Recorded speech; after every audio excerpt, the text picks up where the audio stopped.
umuntu wese afise iminota 20.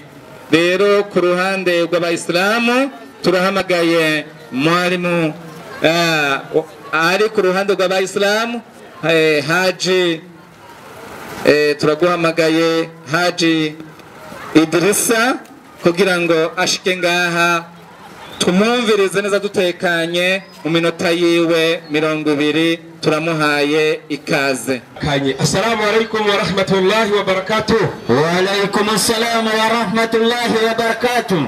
Tubanje gushimira Imana rugira byose, amahoro n'imigisha asasagara kwa sozera intumwa n'abahanuzi n'abasuni intumwa y'Imana Muhammad sallallahu alaihi wasallam, hamwe n'abasangira ngendo wiwe n'abayisilamu bazogerageza kumukurikira kumusimperuka dusaba Uhoraho kadushira muri Allahumma amin. Amen. Ikigo cy'uno munsi kiravuga kiti mbega urupfu rwa Yesu rwavuye kumana canke. Igituma dufise kino kibazo nukuntu dusanga tudahuza n'abavandimwe bacu b'Abakristo ku bijanye n'urupfu rwa Yesu. Twebwe nk'abayisilamu ntabwo turabona ko Yesu yapfuye, ariyo gituma dusaba abavandimwe bacu b'Abakristo bari hano baze kuza batwereke nimba Yesu by'ukuri yarapfuye. Urupfu rwa Yesu rwavuye ku Mana canke rwavuye ku wundi muntu canke byagenze gute? Kubera ko tuvuye amajambo mwarimu ndabona gusamara cyane. Ndahari kabisa. Nkurikirana kubera tugiye gutagura n'ikigwa. Kweli kabisa. Kubera yuko ibitabo ko tubasoma no munsi tugenderako ni bitabo bibiri. Kweli. Ni gitabo cyeranda cha Qur'ani, ndio igitabo cha Bibiliya kabisa. Ari nacyo gituma ugiye gusoma muri Qur'ani niho mbera, ndio umurongo wa 4, Qur'ani 4:157.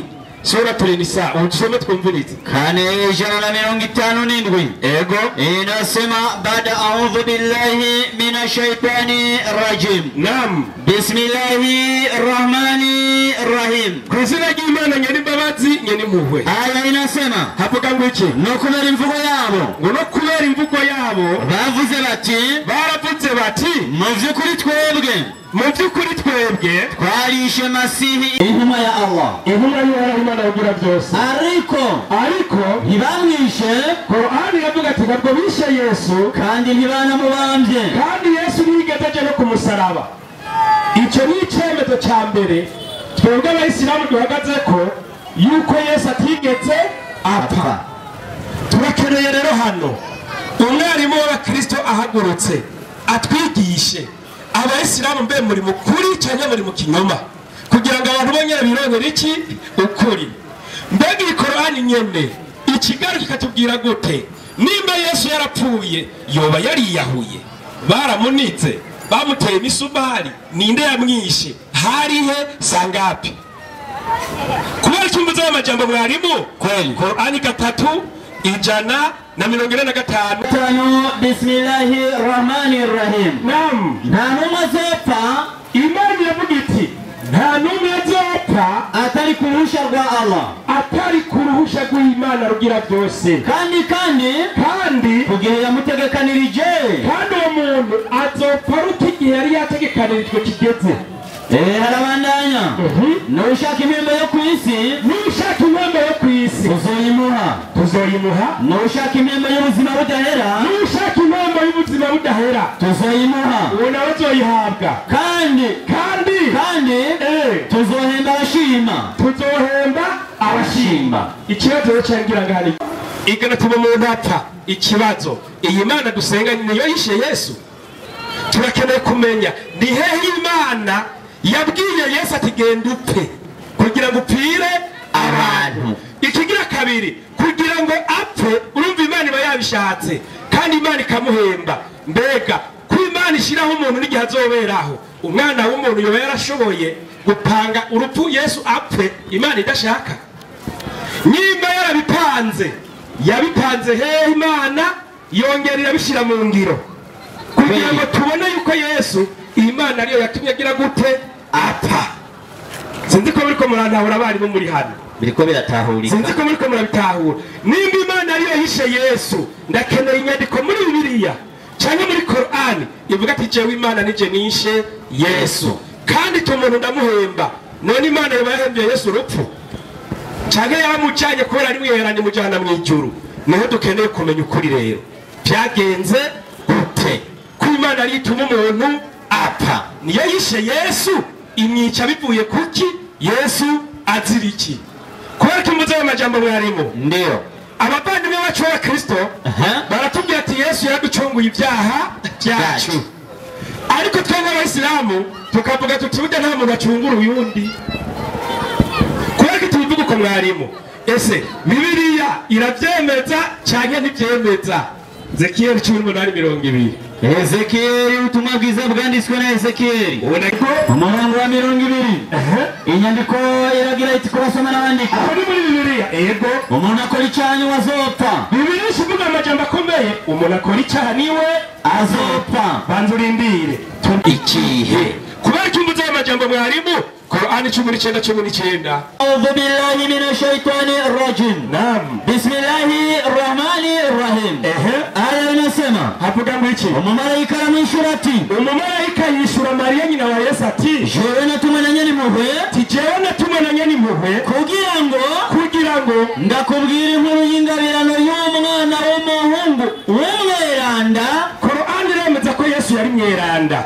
Nimba Yesu yari mweranda, Imana ikabibyemeje biciye ku mumarayika Gaburiyeli ko Yesu ari mweranda. Bibiliya ikavuga ati umuntu akora icyaha niwe azopfa. Turakeneye kumenya ese Yesu yakoze iki ko yari mweranda kugira ngo apfe? Bandanya muri Ezekiyeli mwarimo. Irabandanya iti wiki umwana nazozira ibigabitanyo vyase. Imana yaramaze kuvuga amajambo akomeye ko ata mwana azozira ibigabitanyo vyase. Nase nazozira ibigabitanyo vy'umwana wiwe, kandi ngo nase nazengera ati ibigabitanyo vy'umwana wiwe. Yego, ubugororotsi bw'umugororotsi azobuharugwako. Qur'ani yavuze ko abashima Imana izogira gute? Izobahemba. Kandi Yesu twumvise ko ari mwera kandi Imana ivuze ko umugororotsi azozira umugororotsi azoharugwa ku bugororotsi bwiwe. Imana ivuze ko umugororotsi ingo mw'ijuru, umunyabyaha nawe atiyabone kuko akoze iki? Ibyaha. N'ibyaha by'umunyabyaha nawe azobiharugwako. Umunyabyaha nawe azoharugwa ku ibyaha byo gatwe kiwe. Ikibazo rero, Yesu yapfuye azira iki? Yoba yahowe iki? Ninde yamwishe? Mwumvirize ikigwa kuko dukeneye kumenya ukuri. Abantu batubwira urupfu, ese rwaturutse ku Mana canke rwaturutse ku bandi bantu barupaze?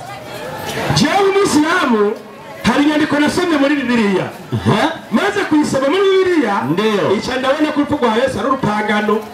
Aho di abarupanze ni bande? 11:7. Yohana 11:47. ubutumwa bwanditswe na Yohana. Kandi usoma rugonzwe bushasha. Niho ndi mwarimu wanje. Ufise igituma. Kweli kabisa. 11:47. Yego. Abakuru b'abasaseredoti n'abafarisayo bafadikanije n'abitwa abafarisayo rero barema inama, baca baragenda bakora iki? Inama. Kandi twumvise ko Imana ari ihemba bakoze neza, ikongera igahemba n'abakoze ibibi, kandi ikaba ari tuba n'umuntu apfa. None byagenze gute? Abarongozi b'amashengero aribo basaseredoti bakuru bagende bareme inama, batangure baganire amajambo akomeye gushika babwira n'abantu ko babazaniye agakiza. Bandanya wumva bavuga bati tuza kugira dute? Uyu muntu akora ibimenyetso vyinshi. Ati uyu muntu Yesu akora ibimenyetso vyinshi, nitwihenda tukamureka bose baza kumwemera. Jewe ca ntangara ni gute Yesu yaje akora ibitangaza vyinshi, akiza abantu, avura abantu, yigisha iby'Imana, abadashaka ko bibandanya akaba aribo baca bapanga urupfu rwa Yesu. Ese aba bantu bari bavuye ku Mana canke n'umugambi bo nyene biyumviriye ngo bashire mu ngiro? Bandanya twumva ibyo bakoze. Abaromani noneho baze gutikiza igisengero cyacu n'igihugu cyose. Bisigura ko kwemera Yesu byari gutuma abantu baca bagira gute? Byari gutuma amashengero yabo buramwe abantu bararaba bati umugambi wotuma ibyacu bibandanya nuko tugira inama tukica Yesu. Komeza wumvirize. Umwe muri bo yitwa Kayafa. Yari umusaseredoti mukuru uwo mwaka. Uwo mwaka mbere yari n'umusaseredoti. Ababwira ati muri bijuju. Tibuke mwebwe muri bijuju. Nimubona ko vyoba vyo. Uragomba ko vyoba vyo. Umuntu umwe apfira igihugu. Igihugu cyoye gutukira cyose. Ikibazo shangira. kayafa ko atemera imana ari umupagani byagenze gute azana iciyumviro agihereza abantu yuko Yesu bamwishe abantu bazoronka agakiza ari umuntu atemera iki imana kandi atemera n'inyigisho za Yesu uno musi abantu bose bakagendera mu gakiza kazanywe n'uno muntu atigeze yemera Yesu aha rero hari ikibazo nimwe ahaguruka hano mudusigurire uyu mugambi Kayafa yakoze yari yawutumwe nande ku itegeko ryande gushika byere ko abantu Yesu yabapfiriye yego ivyo ntiyabivuga kubwiwe Kayafa ngo ivyo ntiyabivuga kubwiwe ariko uko yari umusaseredoti mukuru uyo mwaka yari umupadiri mukuru muri uwo mwaka yamenyesha ko Yesu ngo yamenyesha yuko Yesu aza gupfira igihugu ngo aza gupfira iki igihugu wowe yumviye Kayafa ntiyemera imana agarutse kubwira abantu ko azopfira iki igihugu twebwe nk'abayisilamu aho turafise amakenga byagenze gute komeza nako si igihugu cyonyene yararagatigaho amatohoza cafata reka mvuga atari igihugu gusa ati nako si igihugu cyonyene ego nukure mu muryango w'abana b'Imana bari basanzaye nukure mu muryango w'abana bari basanzaye ikibazo kiri aba bari basanzajwe nande kububwo banama kumwica kubera iki banamye kumwica Yesu yari karigisha abanyene banama kwica nde Yesu kubera abanyagira gute yigisha si sawa kweli bagombye kwica Yesu icyumviro kitaranye kwa Kayafa kweli arapanze umugambi kabisa acambira ngo abantu bose bazoba bakijijwe kubera iki kwemera Yesu uko kwegeranya abana b'Imana nabari bavuye mu bishengero byabo bagiye kwiyemerera Yesu kabisa ati kugira bagaruke tuzobasigurira ko Yesu yagize gute yabapfiriye aha rero turakeneye kumenya yari yatumwe nande kuruhusha rwande kugira ngo azasigure yuko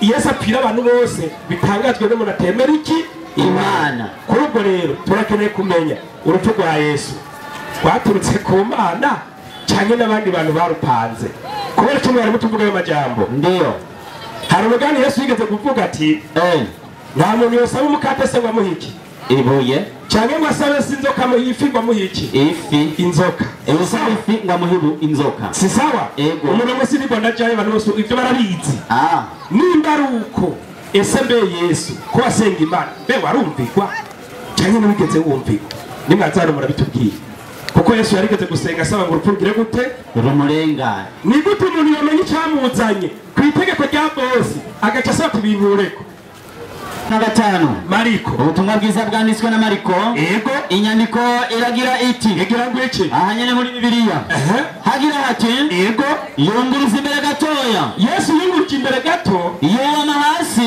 Yesu yubama hasi arasenga ico gihe kimurengana asangwa bishoboka ati Abba Yesu ati Abba data byose biragushobokera kuri iki gikombe kindengane ariko ntiruko jewe ngomba yamara bibe ko ugomba nimba by'ukuri Yesu yarungitswe n'Imana uyu yari karabwira ngo amukize urupfu yoba yari yamutu genda upfe kuko ndahamya neza uri n'umusirikare gutuma ku rugamba ntugishitse uza gutelefona bosi ati ndabivuyemo wapi ati mbe ubona no bandanya canke ndeke kuko mission original yari yazanye Yesu nimba kwa gupfa ntabwo yari gusaba Imana ati bati gikombe kigira gute kindengane ati runo rupfu ndarurenge nimba Yesu yararinze asaba urupfu ngo rumurengane ese nibyo Imana yaramugetiye Yesu genda uhwere kandi bazokwica uje mu kaburi byo byarabaye maze mwumviriza ibibazo by'iwanje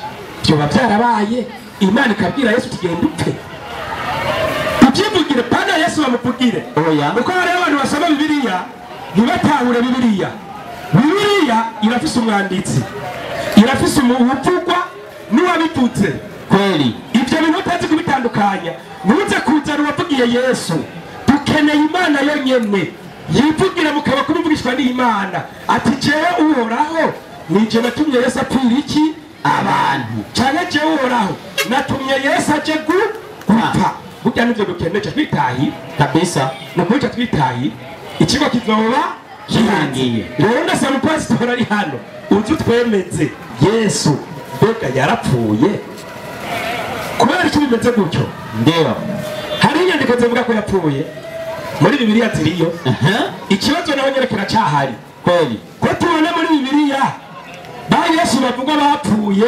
ibyabo bidasa twemera ibyande tureke ibyande uko kuri kitukutora gute twagiye muri Mariko 14 25 Mariko 14:25 yego inyandiko iragira iti igihe iki 25 14 yego ndababwira ukuri Mariko 15:25 15:25 yego inyandiko irabwira iti igihe bamubamba Yesu zari isaha zitatu zari isaha zitatu abona bariko baraduha amakuru kuko Korani yavuze ati abavuga ngo yarapfuye baracari mu makenga yawo kandi nibigeze babihuriza ko uyu ni Mariko rero Mariko aravuze ati igihe babamba Yesu zari isaha zitatu Yesu barapfuye ku musaraba bamushize ku musaraba bamuteye imisumari saa zingahe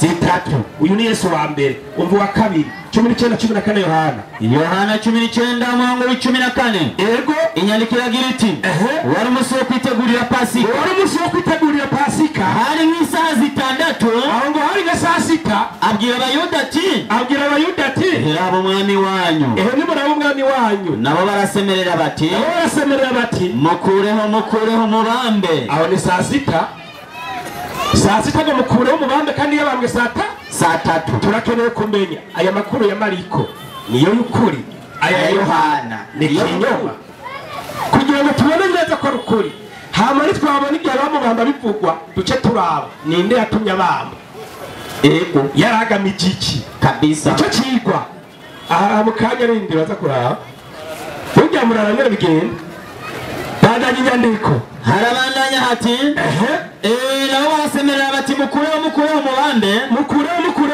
Pilato ati bamba umwami wanyu abaherezi bakuru bati nta mwami dufite atari Kayisari ati twebwe nta wundi mwami twifitiye atari Kayisari araheza aramubahereza ngo abambwe igihe cy'isaha zingahe zitandatu hagati y'aba ba Yesu babiri uwa saa tatu n'uwaciriwe urubanza saa sita Uwimana yategetse ati genda upfira abantu ni Yesu kugira ngo abantu bamenye ukuri kuko Mana turabona ibintu byagiye byandikwa bimwe na bimwe n'ibintu byagiye bikorwa n'abantu nico bituma unaga imitsingo y'ibitabira hari kabisa ibyuba nigishi ukizanye ibyemezo kuko utazanye ibyemezo ndazi neza bari muri benshi haje umwe aza kukubwira n'inkomoko ya kimwe ku kindi niba bipaze ngero byakenze insha Allah kandi ndazi ko nibazo biza kuza mu nyuma biza kuba ari ibibazo byubakiye ku byo twaciye kweli niko ndacinzira kugira ngo abari mu muza hano nimuti nyuma y'ikigwa kweli kabisa nimba by'ukuri Yesu yapfuye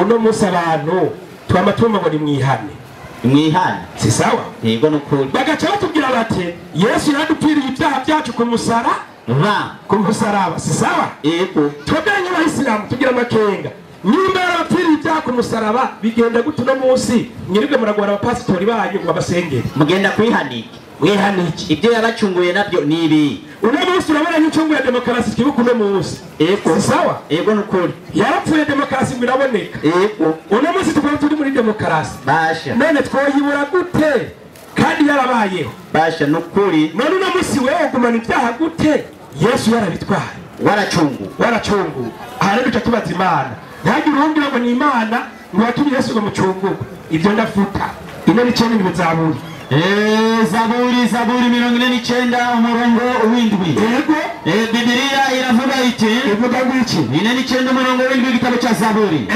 nta numwe